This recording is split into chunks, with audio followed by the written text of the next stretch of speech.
Today we celebrate the first glorious anniversary of the Information Purification Directives. We have created, for the first time in all history, a garden of pure ideology, where each worker may bloom, secure from the pests, obeying contradictory thoughts.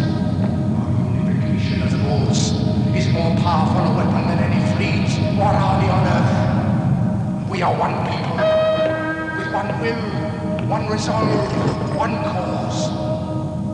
Our enemies shall talk themselves to death, and we will bury them with their own confusion. We shall prevail.